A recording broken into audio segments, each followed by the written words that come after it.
रजनी को बचपन से ही पेंटिंग का बहुत शौक था। वो हमेशा से ही पेंटर बनना चाहती थी, पर उसके माँ और पिताजी ने उसको कभी भी इस चीज के लिए सपोर्ट नहीं किया और उसकी शादी नीरव से हो गई। नीरव रजनी को बहुत प्यार करता था, पर रजनी हमेशा चुपचाप ही रहती। वो इस शादी से खुश नहीं थी। वो ये शादी नहीं करना चाहती थी। उसे तो हमेशा से पेंटर जो बनना था। अपने इस सपने को वो नहीं पूरा कर पाई, इसलिए वो हमेशा उदास रहती थी। रजनी, बहुत ही बढ़िया फिल्म लगी है, कल देखने चले? नहीं जी, कल मुझे बहुत काम है, मैं नहीं जा पाऊंगी। अच्छा तो कोई बात नहीं, संडे को चलते हैं। देखिए, मुझे फिल्म देखना पसंद नहीं है। आपको जाना है तो चले जाइए।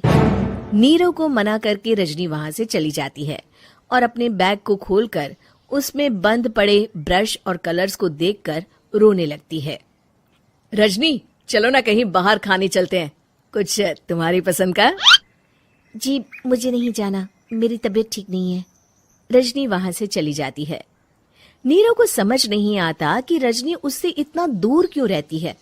वो जब भी उसके साथ वक्त बिताना चाहता है, रजनी कोई ना कोई बहाना बना देती है। एक दिन घर पर कोई नहीं था। रजनी घर का सारा काम जल्दी से खत्म कर लेती है। घर पर अकेले होने के कारण वो सोचती है कि वो आज पेंटिंग करेगी। वो अपने कमरे में जाकर पेंट ब्रशेस और कलर्स निकालकर जैसे ही कलर मिक्स कर रही होती है कि दरवाजे पर बेल बज जाती है। अब कौन आ गया इस वक्त? इतनी मुश्किल से तो मुझे पेंट करने का मौका मिला है। रजनी दरवाजा खोलती है तो उसकी सास अपनी सहेलियों के साथ खड़ी होती है और सब घर के अंदर आ जाते हैं। अरे बहू, सबको शरबत बनाकर पिला दे, बाहर तो बड़ी गर्मी है। उफ। जी। रजनी पेंट ना कर पाने से उदास हो जाती है।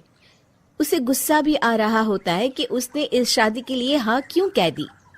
वो रसोई में जा रही होती है कि उसकी सास उसे रोकती है। बहू, सबके खाने का भी इंतजाम कर लेना, आज का लंच तो ये सब यहीं करेगी। हाँ।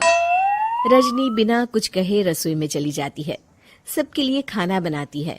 सब खाना खाते हैं और रजनी घड़ी देखती है कि ये सब कब जाएंगे ताकि वो अपनी पेंटिंग कर सके।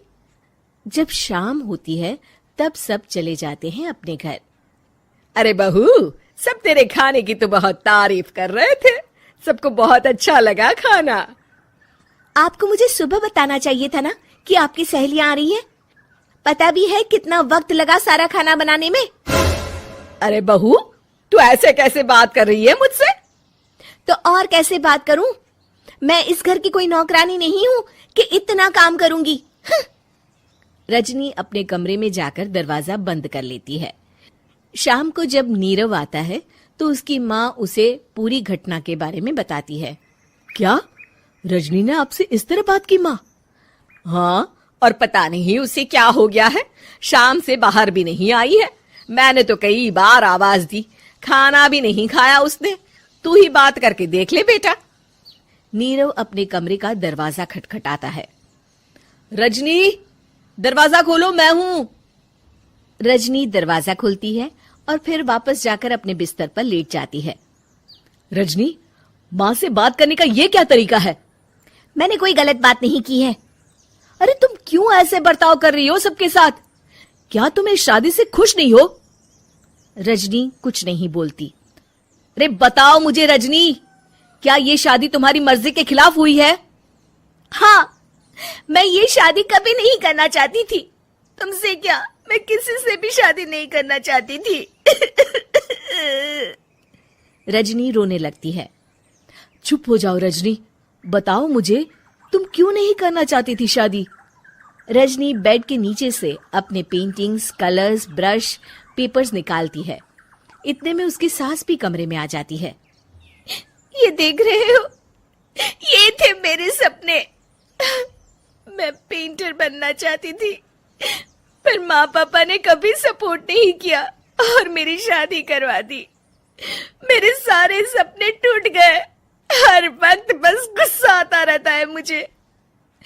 मैं जानती हूँ कि आप लोगों की इसमें कोई गलती नहीं है, पर मैं क्या करूं, मुझे समझ में नहीं आता।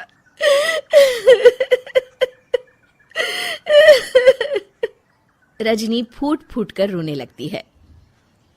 मुझे माफ कर दीजिए, आप दोनों के साथ मैं बहुत बुरा बर्ताव कर रही हूँ। अरे रजनी बेटा, चुप हो जाओ तुम। नीरव पानी लेकर आता है। ये लो पानी पियो और शांत हो जाओ। रजनी पानी पीती है और उसकी सास पेंटिंग्स देख रही होती है। अरे नीरव, हमें तो पता ही नहीं था कि हमारी बहू कलाकार है। अरे कितनी अच्छी पेंटिंग्स बनाई है, देखो तो। ये वाली तो मैं अपने कमरे में ले जाऊंगी। आपको ये पेंटिंग्स अच्छी लगी? अच्छी नहीं, बहुत अच्छी लगी। और तुमने हमें बताया